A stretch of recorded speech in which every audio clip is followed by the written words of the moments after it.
할렐루야. 앞뒤자고 인사하겠습니다. 보고 싶었습니다.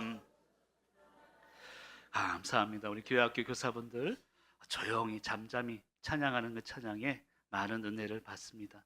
저는 목사로 여기 서 있습니다만 지금까지 제가 예배를 학창 시절에도 그렇고요, 청년 때도 예배를 열심히 드린 사람이거든요. 근데 지금까지 목사님의 설교는 하나도 기억이 안 나요. 그런데 교회학교 교사분들이 사줬던 그 아이스크림은 기억이 납니다. 여러분, 교회는요, 신학과 어떤 교리로 성장하는 게 아닙니다. 전통적으로 교회 역사 속에 이어지는 사랑으로 성장하는 것입니다. 물론 그렇다고 교리가 없어서는 안 되죠. 신학적인 사상이 없어서도 안 됩니다. 하지만 아까 우리가 교회학교 교사분들 찬송을 들었지만 계속적으로 전통 안에 이어지는 사랑으로 교회가 성장하는 것임을 믿으시길 바랍니다. 여러분, 아까 보셨지만 아기가 또 교사가 됐잖아요. 그렇죠? 아기였던 그 존재가 이제는 교사가 되어서 여기 서 있습니다. 그렇다면 우리 교회의 역사 가운데 사랑이 또 사랑으로 계속 이어질 때 교회 미래는 밝아질 줄 믿습니다. 그런 믿음으로 역사의 사랑을 이어가는 저희 속초교회가 되시기를 간절히 축원합니다. 여러분, 새로운 2025년이 밝았습니다. 오늘 새 날, 첫날입니다. 아무도 아멘도 안 해주시고, 목사님이 달력을 잘못 봤나 하시는가 본데, 여러분, 세상은 세상 달력이 있습니다. 그리고 교회는 교회력이 있습니다. 대림절 첫 번째 주일은 교회력으로 보면 새해 첫날인 것입니다. 우리가 지금 빛을 밝혔습니다만 기다림과 소망으로 새로운 한 해를 미리 준비해야 합니다. 그런 의미에서 보면 교회는 세상보다 미리 한 해를 준비하는, 미리 준비된 그런 시간을 살아가야 될 줄로 믿습니다. 여러분, 사실요, 가진 자가 강한 게 아닙니다. 준비된 자가 강한 것입니다. 여러분, 며칠 전에 11월에 첫눈이 왔는데 첫눈이 폭설이래요. 117년 만에 11월에 내린 눈 중에 가장 많은 눈이 내렸다고 합니다. 그래서 그런지 사망자도 많았고요, 교통사고가 다른 때보다 너무 많았다고 합니다. 그런데 왜 이런 교통사고가 많았을까요? 그 눈은요, 겨울 되면 우리가 늘 대하는 눈입니다. 결론적으로 말씀드리면 설마 하다가 준비되지 않았기 때문입니다. 여러분, 그래서 우리의 삶은 준비되어야 하고 세상 시간보다 미리 앞서서 준비된 그런 시간을 살아가야 될 줄로 믿습니다. 사랑하는 성도 여러분, 오늘 대림절 첫째 주일, 아니 2025년의 첫날입니다. 세상보다 준비하며 앞서 나아가는 저와 여러분들이 되시기를, 또 우리 귀한 교회가 되시기를 간절히 축원합니다. 여러분, 대림절 첫 번째 주일에 의미가 있습니다. 첫 번째는 기다림이요, 두 번째는 소망입니다. 그래서 우리는 오늘 켠 촛불 가운데 기다림과 소망의 마음을 가지고 일주일을 보내야 합니다. 여러분, 무엇을 기다리고 계십니까? 또 어떠한 일을 소망하고 있습니까? 이것을 고민하며 나아가는 저와 여러분이 되시기를 간절히 축원합니다. 여러분, 신앙의 역설이 있습니다. 주님이 오신 것은 과거입니다. 과거 2000년 전에 오셨는데요, 우리 성도는 과거를 기다립니다. 과거에 오셨던 주님, 그 과거를 현재에 기다리는 존재가 성도라는 의미입니다. 결론적으로는 미래도 마찬가지로 오늘로 살아가는 용기가 믿음이라는 것입니다. 그래서 히브리서 11장 1절은 이야기합니다. 믿음은 바라는 것들의 실상이다라는 얘기를 합니다. 미래가 현재가 되었다는 것입니다. 사랑하는 성도 여러분, 저는요, 우리 교회 성전이 이미 건축된 줄 믿습니다.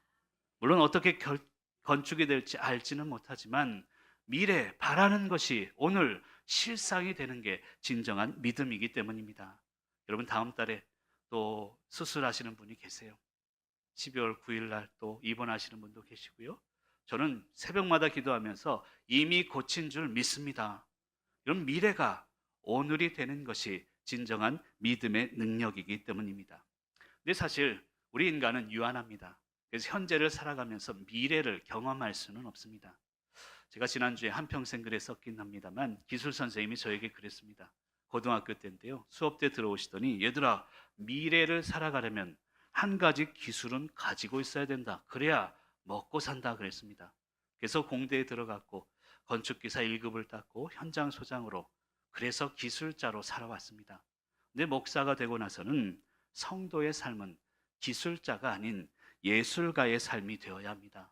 하나님이 천지를 만드신 것은 기술이 아니거든요. 그것은 창조적인 예술입니다. 모방할 수 없는 창조적인 예술이라는 것입니다. 여러분, 기술의 특징은 모방에 있습니다.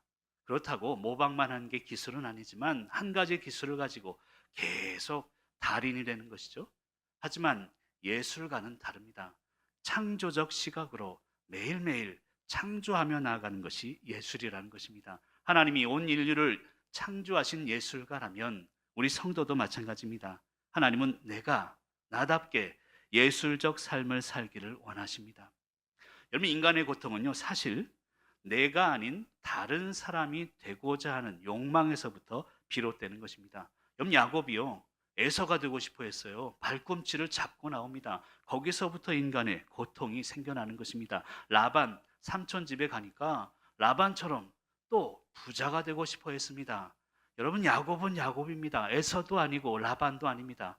그런데 내가 아닌 다른 존재를 모방할 때 인생의 고난은 시작되는 것입니다. 사랑하는 성도 여러분, 하나님은 나를 나로 창조하셨습니다. 여러분을 여러분답게 창조하셨고 여러분의 삶 그리고 계획에 맞게 살아가도록 하는 것, 창조적인 예술적인 삶을 오늘도 살아가는 저와 여러분이 되시길 간절히 축원합니다. 여러분, 커피는요, 향기가 없으면 커피가 아닌 것 같아요.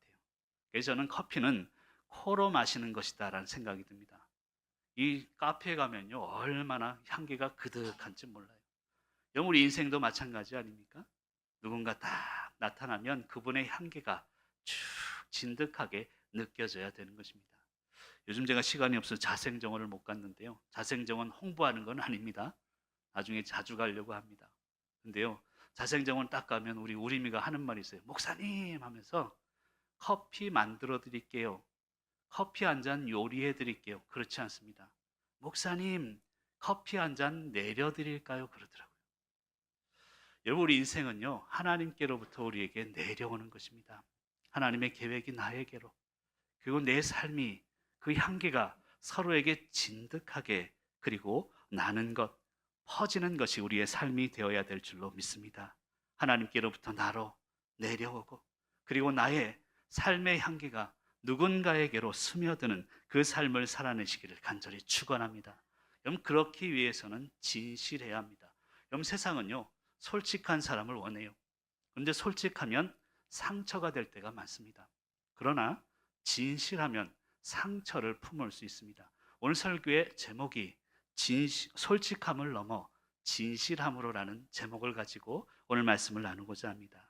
오늘 말씀을 통해서 진정한 진실함을 깨닫는 저와 여러분이 되시길 간절히 축원합니다.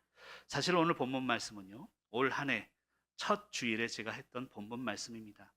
기억하시죠? 함께 일어나 베델로, 우리 교회의 그런 표어이기도 합니다. 1년을 보내면서 오늘이 1년의 첫날이니까요, 우리가 진짜 함께 일어나 베델로 갔는가, 그 의미를 생각하면서 동일한 본문을 택하게 됐습니다. 그리고 다른 의미를 찾으려 노력했습니다. 함께 일어나 베델로 올라가려고 노력했지만 나 자신을 보면서 진실했는가, 한 해를 돌아보면서 진실한 삶을 살아갔는지를 돌아보는 시간이 되길 원합니다. 여러분, 저는 그렇게 생각합니다. 거짓된 성공보다 정직한 실패가 낫습니다. 여러분, 세상을 살아가면서 거짓되게 성공한 것보다 정직하게 진실하게 실패한 삶이 더 낫습니다. 물론 정직하면 손해볼 수 있습니다. 하지만 정직해서 주는 영적 유익은 세상적인 손해와는 비길 수 없기 때문입니다. 오늘 1절 말씀에 보면 이런 말씀이 있습니다. 우리 같이 한번 화면을 보면 읽을까요? 시작.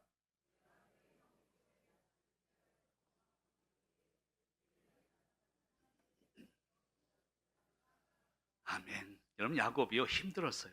지금 절대절명의 위기 가운데 그 삶을 살아가다가 내게 나타났던 하나님, 다시 한번 띄워주시고 빨간 글씨가 있어요.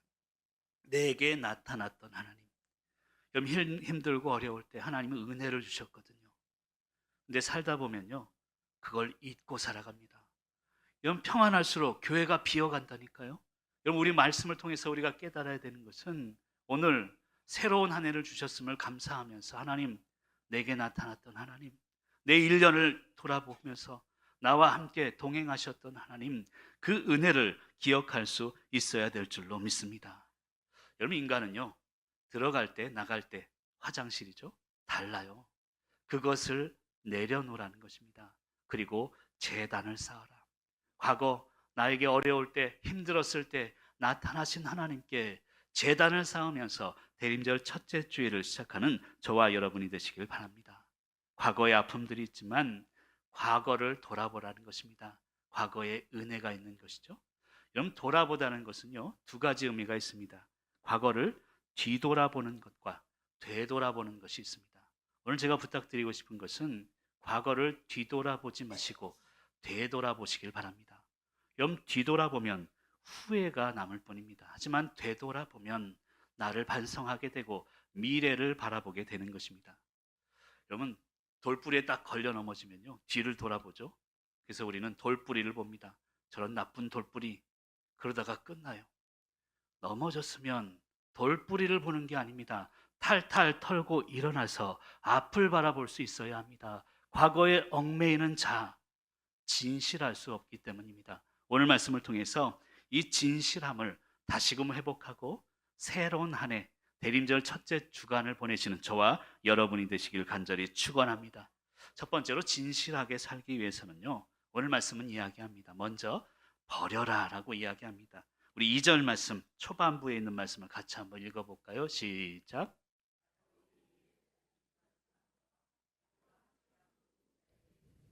너희 중에 있는 이방 신상들을 버리고, 아멘. 거기 보면 너희 중에 있는 이방 신상들을 버리라라고 명령하고 있습니다.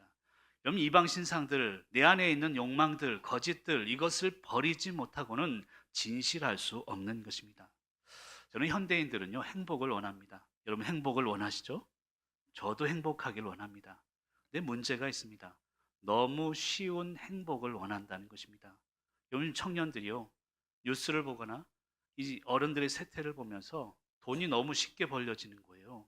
가만히 있어도 벌려집니다. 예전처럼 땀 흘리고 돈 버는 시대가 아닙니다. 오히려 뭔가를 잘 해놓으면, 뭔가를 하나 해놓으면 갑자기 돈이 벌려지는 그 시대를 살아가고 있습니다. 그러다 보니 행복하기는 원하면서 쉬운 행복을 원한다는 것입니다. 여러분, 그래서 오늘 말씀을 통해 깨달아야 되는 게 있습니다. 희생하지 않고 버리지 않고 행복할 수 없습니다. 그렇게 얻어진 행복은 행복이 아니라 오히려 시간이 지날수록 우리의 삶을 무너뜨릴 뿐입니다. 여러분, 쉽게 얻은 것들이요, 우리의 삶을 어렵게 만들어요. 그것을 분명히 깨달아야 합니다. 어렵게 얻은 것들이 우리의 삶을 쉽게 인도하는 것입니다. 그래서 하나님은 우리의 삶에 때로는 아픔을 주세요. 상처를 주십니다. 그리고 그 상처를 통해서 우리를 돌아보게 합니다. 내 인간의 연약함은 상처 앞에 예민함에 있습니다. 여러분도 그렇죠? 저도 그렇습니다. 상처를 받으면 좀 예민해져요. 같은 일이 반복될까봐 계속 조심하게 되고 예민하게 됩니다. 그러나 하나님이 상처를 통해서 우리에게 원하는 건 예민이 아니에요. 고민입니다. 상처를 통해서 깊이 있게 고민하라고 하는 것이지 예민하게 반응하라고 우리에게 상처를 주는 것은 아니라는 것입니다. 아니, 목사님, 예민과 고민이 어떤 차이가 있습니까? 쉽게 설명드리면 예민은요, 하나님, 어떻게 나한테 이런 일이 있어요? 나 자존심 상해요. 이게 예민입니다.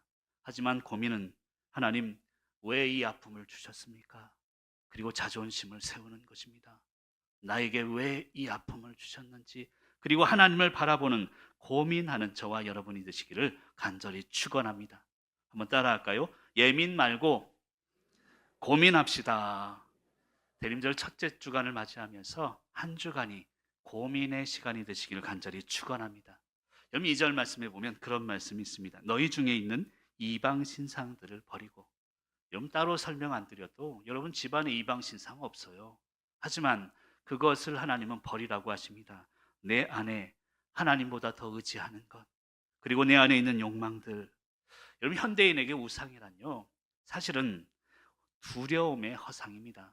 내가 두렵기에 그 두려움이 눈에 보이는 것으로 나타나는 것이죠. 또 다른 설명은 인간 욕망이 형상화된 것이 바로 우상이라는 것입니다. 여러분, 지금은요, 욕망과 필요, 그러니까 욕망이 필요를 앞서는 시대를 우리가 살아가고 있습니다. 예전에는 필요해서 샀거든요. 지금은 갖고 싶어서 삽니다. 예전에는 먹기 위해서 샀는데 지금은 드러내려고 산다니까요. 욕망이 필요를 앞서다 보면 그게 문제가 된다는 것입니다. 욕심 부리게 되고 의시되게 됩니다. 화려한 것을 찾게 됩니다. 제가 예전에도 그런 부탁을 드렸습니다만 뭐 따라하면 또 좋겠습니다. 화려하진 않아도 품격 있게 삽시다. 여러분 좋은 옷, 고급 옷 입었다고 품격이 높아지는 거 아닙니다. 그럼 제가 오늘 양복 자랑을 하려고 하는데 이 양복이 얼마짜리인지 아세요? 자그마치 34,000원. 그 배송비까지 한 37,000원인가 들었습니다. 어때요? 좀 볼만하게 보입니까? 감사합니다. 여러분 화려하진 않아도 품이 있는 삶이 하나님 우리에게 원하는 삶입니다. 그런 삶을 회복하기 위해서 버려야 되는 것입니다. 여러분 예전에는요 아끼다가 필요한 거 겨우겨우 사서 나누면서 먹었어요. 근데 지금은 필요한 거 다 있습니다. 그러다 보니 욕심내고 가지고 싶은 것을 가지게 된다는 것입니다. 그게 오늘 말씀 이야기하는 이방 신상의 의미입니다. 욕망을 의미합니다. 여러분 욕망이 필요를 능가하면요 비합리적인 결정을 내리게 됩니다. 여러분 홈쇼핑을 보세요. 계속 보다 보면 어느새 전화기 붙잡게 된다니까요. 홈쇼핑을 볼 때는 이게 내가 욕심 부리고 갖고 싶은 것인가 아니면 필요한 것인가 그거를 분명히 판단하셔야 돼요.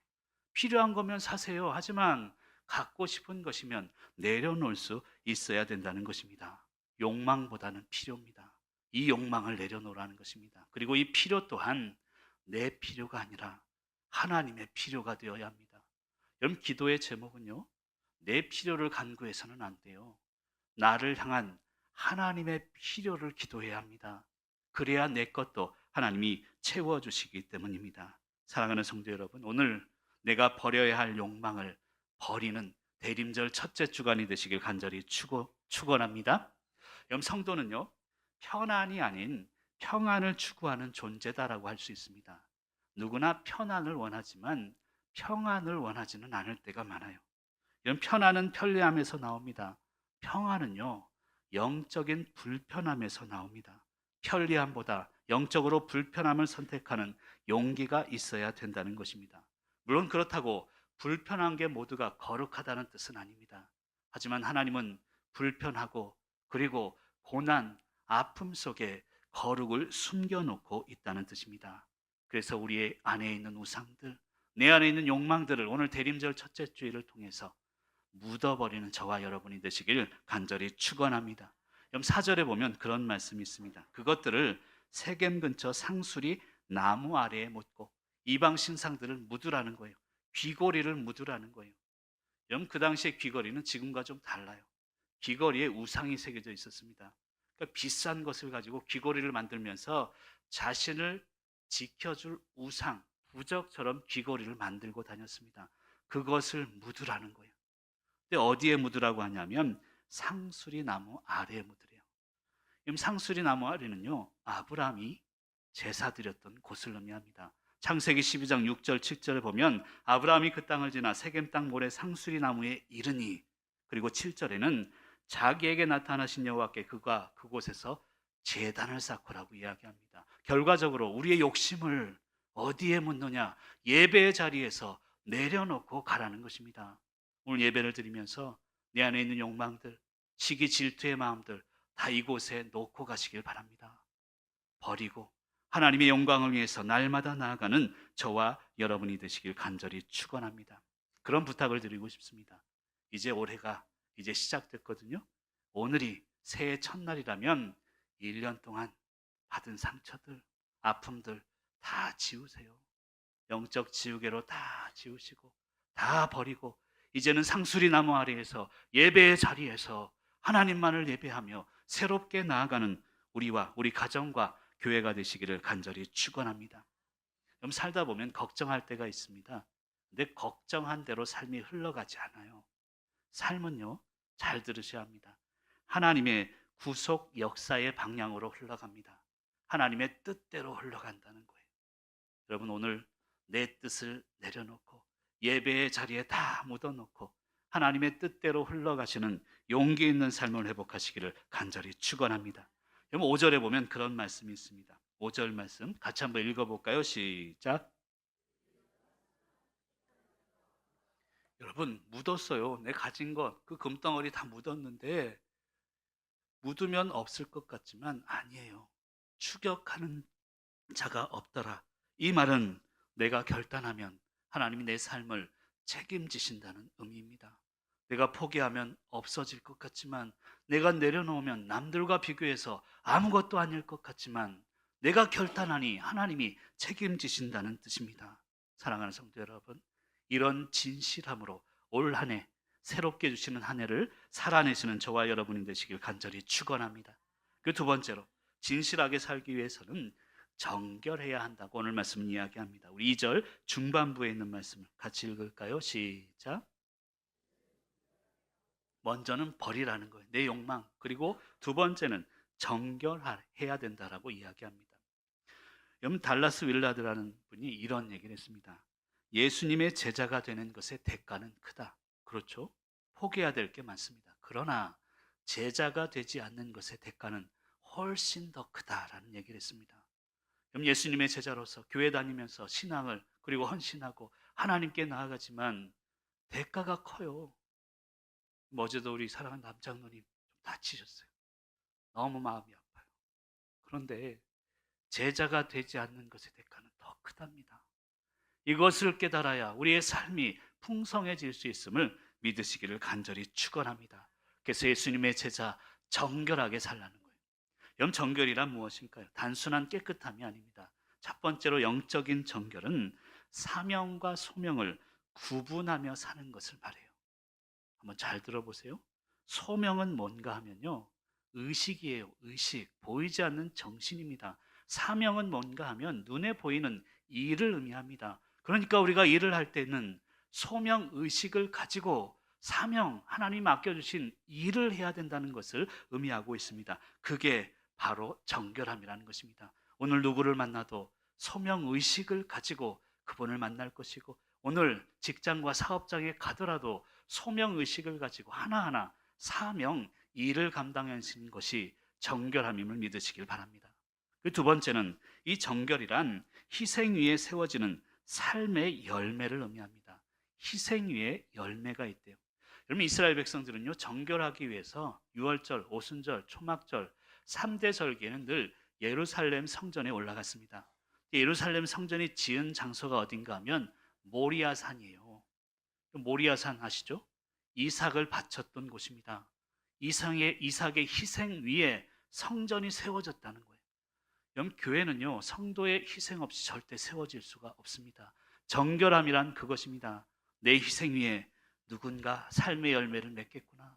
나는 억울하고 때로는 분통이 터져도 내 희생 위에 누군가의 열매를 맺는 것, 그것이 진정한 정결임을 믿으시길 바랍니다. 그 세 번째 정결이란 자기보다 약한 존재를 섬기는 것을 의미합니다. 이것은 설명할 필요도 없죠. 여러분 깨끗한 삶, 정결의 삶은 이런 의미를 담고 있다는 것입니다. 사랑하는 성도 여러분, 내 안에 있는 욕망들 버리고 정결을 회복해야 합니다. 소명의식을 가지고 오늘 하루를 살아가면서 내게 맡겨주신 일, 사명을 감당하는 것이 진정한 정결이고, 내 희생 위에 누군가가 삶의 열매를 맺는다는 것이 정결임을 믿고 오늘도 승리하시는 저와 여러분이 되시기를 간절히 축원합니다. 여러분 세상은 온전히 계산적이에요. 그러나 교회는 온전히 계획적이어야 합니다. 왜냐하면 성도의 삶은 하나님의 계획 아래에 살아가는 존재이기 때문입니다. 세상은 미리 계산하고 다 정해놓고 다가오지만 교회는 그렇지 않아요. 성도는 그렇지 않습니다. 아직 정해지지 않았어도 계산할 수 없지만 하나님의 계획대로 그것을 신뢰하며 나가는 것이 성도의 삶임을 믿으시길 간절히 축원합니다. 이런 정결함 그리고 이런 계획적인 믿음이 세상과 구별된 믿음이라는 것입니다. 여러분 제가 제주도가 고향이라서요. 지금도 제주도 가면 가는 앞바다가 있습니다. 방파제가 있는데 어릴 때 거기 가서 많이 놀곤 했어요. 근데 이 풍랑이로도요. 이 어부들은 계속 나가더라고요. 바람 비가 와도 농부들이 밭에 나가는 것처럼. 근데 그때 제가 물어본 게 있어요. 아저씨 이 풍랑에 나가면 침몰하지 않아요? 배가 가라앉지 않아요? 그런 얘기를 한 적이 있습니다. 근데 그 어부 되시는 분이 저를 또 이렇게 뭐 하면 저기 쓰다듬으면서 하시는 말이 지금도 생각이 나요. 얘야, 바닷물만 안 들어오면 안 가라앉아. 그런 얘기를 하셨어요. 저는 세월이 흘러서 그렇구나 생각이 듭니다. 여러분, 교회 안에요, 세상 물이 들어오면 가라앉습니다. 교회 안에 구별된 삶으로 세상의 형태와 세상의 방법이 들어와서는 안 됩니다. 그렇지 않으면, 아니 그래야만 우리가 교회로서 세상의 풍랑 속에 가라앉지 않고 거룩하게 정결하게 살아갈 수 있는 것입니다. 여러분은 어떻습니까? 세상의 문화가 이미 여러분 안에 들어와 있지는 않습니까? 우리 가정 안에, 교회 안에 이제는 구별해야 합니다. 대림절 첫 번째 주일을 맞이해서 내년 주시는 귀한 한 해 시간 가운데 구별된 삶, 그런 삶으로 세상의 풍랑 가운데 가라앉지 않고 풍랑을 이겨가는 저와 여러분들이 되시길 간절히 축원합니다. 마지막 세 번째로, 진실하기 위해서는 바꾸어 입으라라고 이야기합니다. 우리 2절 말미에 있는 말씀을 같이 읽어볼까요? 시작. 너희들의 의복을 바꾸어 입으래요. 여러분, 좀 대학생들 이제 예전에 청년 사역을 하다 보면 저희 교회는 뭐 대학생들이 다 나가서 없습니다만 이 전과를 하려는 애들이 있어요. 같은 학교를 다니면서도 과를 옮기겠다는 것이죠. 그리고 학교를 바꾸려고 또 다른 학교 시험을 치는 애들이 있습니다. 왜 그럴까요? 더 좋은 상황으로 옮기고 싶은 것이죠. 요즘 뉴스를 보십시오. 줄 잘 서려고 누구 줄에 서 있는가가, 여러분, 옳고 그름이 아니라 누구 편에 있는가가 중요한 시대를 살아가고 있습니다. 더 좋은 곳으로 갈아타려는 것이죠. 여러분, 오늘 말씀 이야기하는 의복을 바꾸라는 것은요, 상황 바꾸라는 얘기가 아닙니다. 나를 바꾸라는 거예요. 여러분, 우리는 우리의 조건과 상황을 바꾸려고 노력합니다. 하지만 하나님은 우리 자신을 바꾸시길 원하십니다.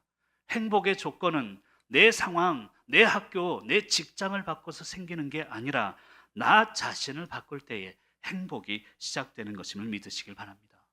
많은 사람들이 상황을 바꾸려고, 조건들을 바꾸려고 노력했잖아요. 근데 얻어진 게 무엇입니까? 지금 전쟁 아닙니까? 편리해지긴 했지만 메말라져가는 지금 상황을 살아가고 있습니다. 편리해질수록 오히려 인간의 행복은 깨지게 되는 것입니다. 여러분, 제일 좋은 옷은요, 내 몸에 맞는 옷입니다. 제가 뭐 싸구려 옷을 입긴 했지만 그래도 사이즈가 맞아요. 그러니까 복이 어느 정도 괜찮지 않습니까? 근데 만약에 내가 커다란 옷을 입고 여기에 선다면요, 우스꽝스럽게 보일 거예요. 나에게 맞지 않는 어떤 직책이나 사회적인 그런 것들을 내가 얻었다면 어울리지 않습니다. 우습게 보일 뿐이에요. 반대로 내가 작은 옷을 입고 왔다면 얼마나 안타깝게 보입니까? 내게 맞는 옷을 입으라는 것입니다. 얼마 전에 우리 TV 홈쇼핑에서 누가 옷을 샀다는 거예요. 목사님, 저보고 다 사기예요 그러더라고요. 아니, 권사님 왜요? 그랬더니 아니, 그 TV에서 볼 때는 늘씬한데 자기가 입으니까 뚱뚱하다는 거예요. 그래서 제가 얘기했습니다. 야, 권사님, 옷만 바꾸지 말고 살 좀 빼세요 라고 얘기할까 하다 못했습니다. 용기가 없어서. 그럼 농담처럼 얘기하지만 사실은 옷을 바꾸기보다 살을 빼야 몸매가 나오는 거 아닙니까? 마찬가지예요. 하나님 우리에게 원하시는 것은 상황 바꾸라는 게 아닙니다. 나를 바꾸라는 거예요. 하나님이 계획 속으로 나를 바꿔서 그 안에 들어가는 저와 여러분이 되시길 바랍니다. 여러분, 나이 들수록요, 소박한 것들, 작은 것들이 행복을 줍니다. 여기 또 할아버지 할머니가 되신 우리 권사님 장로님들이 계신데, 야, 참 내가 우리 손자 손녀들에게 이 경기가 안 되더라고요. 내가 4년 동안 설교를 해도 그렇게 웃는 얼굴을 못 봤거든요. 근데 손자 손녀만 들어오면 그냥 얼굴이 싹 펴져요. 그럼 사실은 아무것도 아니에요. 돈 버는 것도 아니고요. 얘네들 돌보려면 얼마나 피곤한지 몰라요. 그러나 사소한 것들이 시간이 지날수록 우리에게 행복을 주는 것입니다. 여러분, 전도서 2장 24절에 보면 이런 말씀이 있어요. 같이 한번 읽어볼까요? 시작.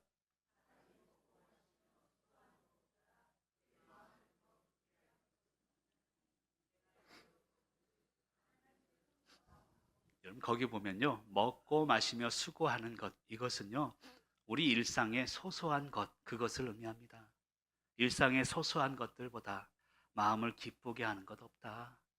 아무리 좋은 것, 세상의 것들이 있어도 일상이 진정한 축복임을 이야기합니다. 여러분 예레미야 33장 3절 잘 아시죠? 같이 한번 읽어볼까요? 예레미야 33장 3절입니다. 시작.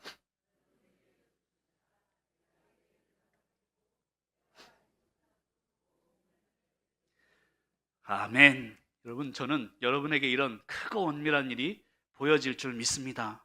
여러분 질병이 떠나가고요. 사업이 번창이 되고요. 대박 날 줄 믿습니다.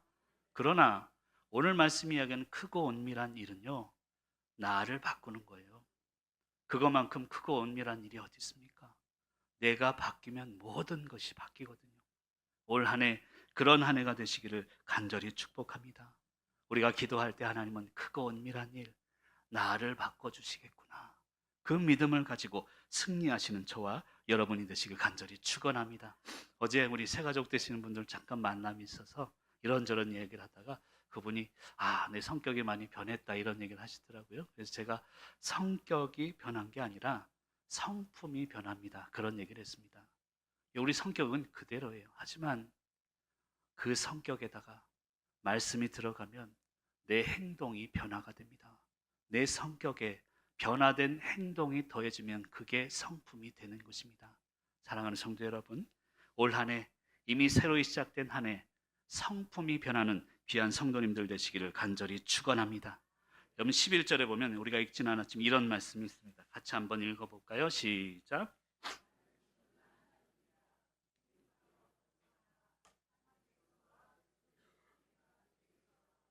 왕들이 내 허리에서 나오리라. 아멘. 이런 한 해가 될 줄 믿습니다. 나는 전능한 하나님이라. 여러분 나는 아무것도 없어도요. 하나님은 전능하세요. 그리고 그 뒤에 보십시오. 생육하며 번성하라. 많이 듣던 말 아닙니까? 창세기에 인간을 창조하시고 하나님이 얘기하신 창조 질서의 말이에요. 우리가 지금 상황에서 없으나 있으나 창조 질서라도 하나하나 살아가다 보면 전능하신 하나님이 우리를 책임지신다는 의미입니다. 사랑하는 성도 여러분, 마지막으로 부탁드리고 싶은 것은요. 우리가 그토록 바라는 번영, 돈, 건강, 물질, 재물들, 권세들, 이것은 삶의 그림자이지 삶의 본질이 아니에요. 축복의 그림자이지 축복의 본질이 아닙니다. 삶의 본질, 축복의 본질에 대해서는 요한3서 1장 2절이 이렇게 기록합니다. 마지막으로 같이 한번 읽어볼게요. 시작.